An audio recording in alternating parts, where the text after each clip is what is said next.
赤髪と黒髪。遠い遥かな昔、神々が山をかけ野をずしずしと歩き回っていた遥かな昔、道のくの山深く澄み通った水をたたえる十和田の湖に一人の女神が住んでいた。女神の麗しさは照る日も曇らすほどであった。女神は来る日も来る日も手に巻いた玉飾りをさやさやと鳴らしながら旗を折っていた。キコタンパタト、キコタンパタト。旗の音は深いブナの森に響き、湖の上に響いた。旗を折りながら女神は歌った。その声は旗の音よりももっと遠く、消え残る雪がきらりと光る山々を、白い霧の漂う深い谷までも流れていった。秋田の男鹿半島にはオジカの群れ、メジカの群れを率いて赤髪が住んでいた。心の優しい赤髪は笛が好きだった。真昼芝草のハロバロと続く岬で笛を吹けば海鳴りの音が堂々と響いた。1の目型、2の目型の沼の色は藍よりも濃い。夕暮れ、赤髪は八郎型のほとりで笛を吹いた。金の波、銀の波が砕けては笛の音を遠く運び、燃えるような夕日を浴びて赤髪は笛を吹き続けた。来る日も来る日も赤髪は一人であった。雪の降り積む冬の間も一人であった。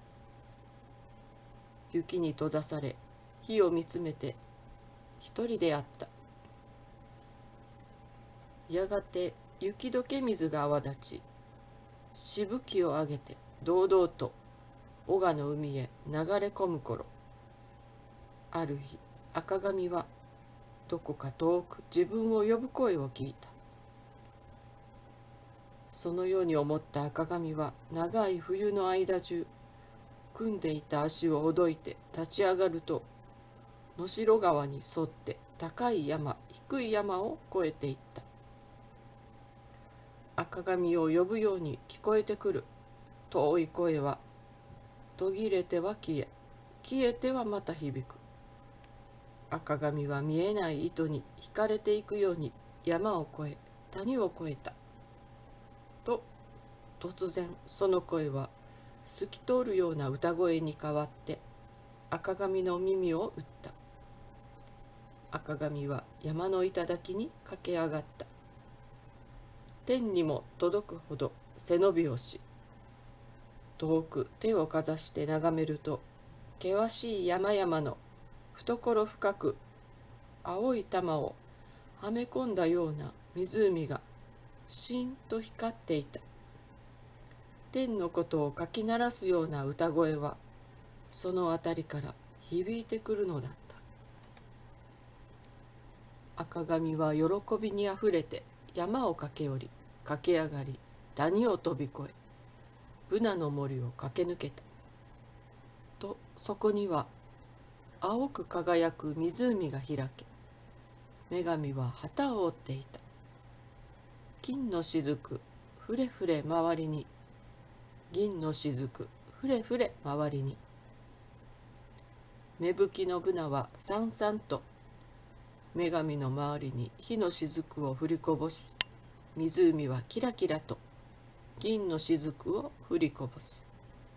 女神は白い手に巻いた玉飾りもさやさやとただ一心に旗を折っていた。赤髪は一目見て女神が好きになった。そしてそれからというもの、山鳥が取れれば山鳥を、キノコが取れればキノコを、鮭が取れれば鮭を土産に、赤髪は十和田の女神を訪ねるようになった。キコタンパタトン、キコタンパタトン。旗を折る女神のそばに座って赤髪は笛を吹いた。やがて女神の歌う声も響き、湖の水はキラキラと輝いて砕けた。さて、八甲田山のはるか遠く、灰色の雲が垂れ込め、東の海と西の海が鋭く迫るあたりに、辰尾の黒髪が住んでいた。黒髪は氷で研いだ剣を引っ提げ、茨のようなひげを八方に突き出し、低い空と大地の間を収めていた。従う竜は4頭。四竜山に住み、ある時は嵐を巻き起こし、ある時は空をかけ、ある時は黒髪の膝に頭を乗せて甘えたりもした。ある日のことだった。黒髪は虫の居所が悪かったもので、4頭の竜を空へ投げ飛ばし、ゴーゴーと嵐を巻き起こしながら岩木山の周りを駆け巡った。ヒノキ森のヒノキを片っ端から引き抜いて放り投げ、うるさいと言った八甲田山に駆け上がってその頭を蹴散らした。それでも腹の虫は収まらず、眉を逆立て、目をくわっと見開いて、四方八方寝め回した。その時である。透き通るような歌声が風に乗ってかすかに聞こえてきた。それを聞いた黒髪の腹の虫はいっぺんに収まって、茨のように突き出ていたひげまでが柳のようにたらりと垂れ下がってしまった。黒髪は小さい子のように口を開け、一生懸命耳を澄ましていたが、やがてそわそわと髪をなで、そこらをはたいて埃を落とし、自分の足音にも気を配って山を越え、谷を越え、十和田の湖へやってきた。黒髪も一目で女神が好きになった。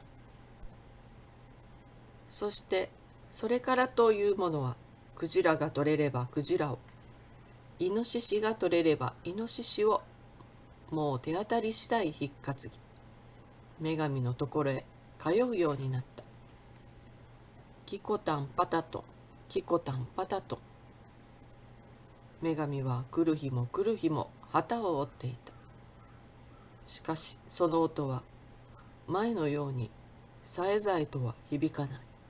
時には手を休めぼんやりと物を思う日も多くなった。もう夏だった。ブナの森は火の光を起こして金の雫、銀の雫を振りこぼしていた。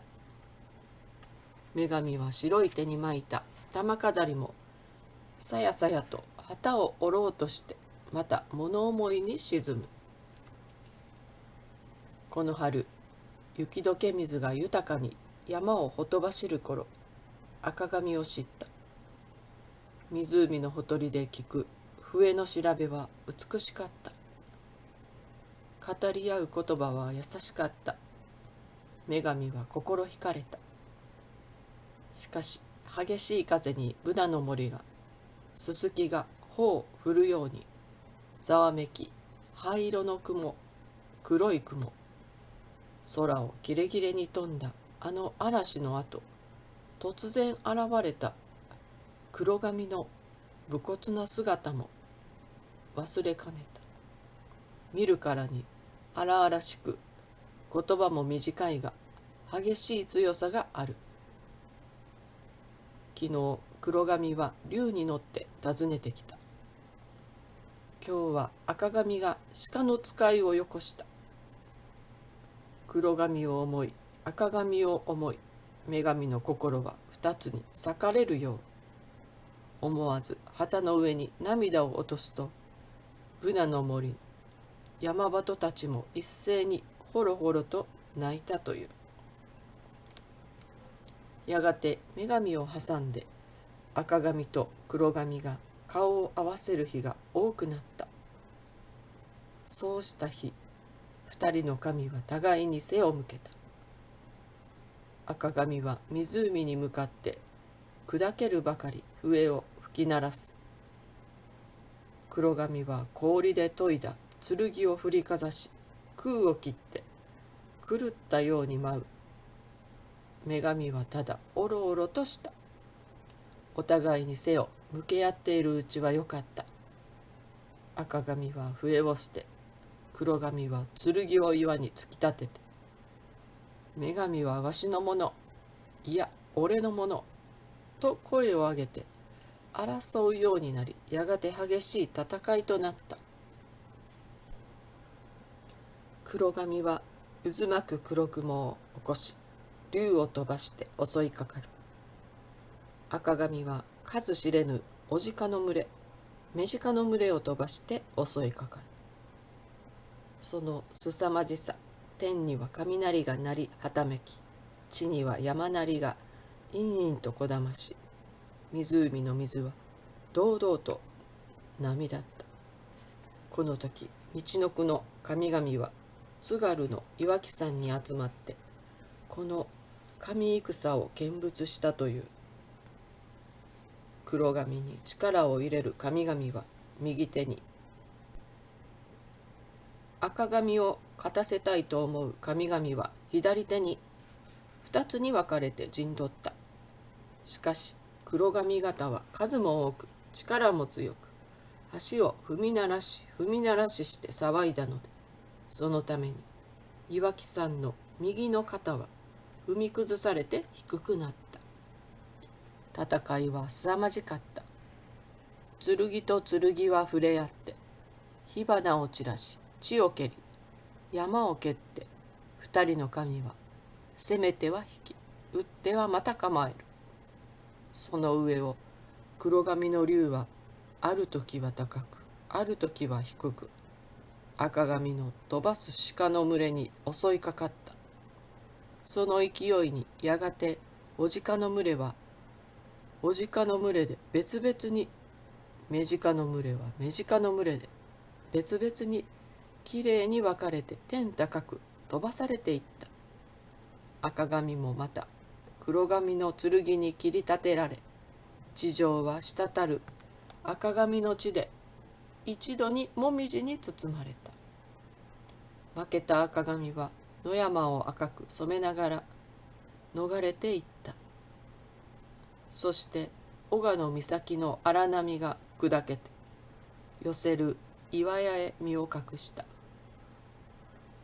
黒髪は氷で研いだ剣を高くかざして勝ち時を上げ、四頭の竜も天高く体を伸ばした。雷もその時ひときわ激しく鳴りはためいた。黒い雲、灰色の雲はやがてキレキレとなって飛び去っていった。雲の合間から日の光は矢のように地上を照らし出した。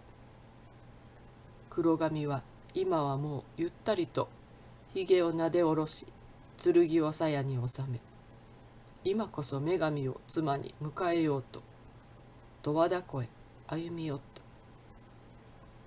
しかし嵐の後、ようやく静まった湖のどこにも女神の姿はなかった。女神は負けた赤髪がかわいいと言って赤髪の後を追い、小鹿の岬へ行ってしまったのだった。黒髪は石のように重い足取りで津軽の脱皮へ帰っていった。戦いには勝ったが女神はもういない。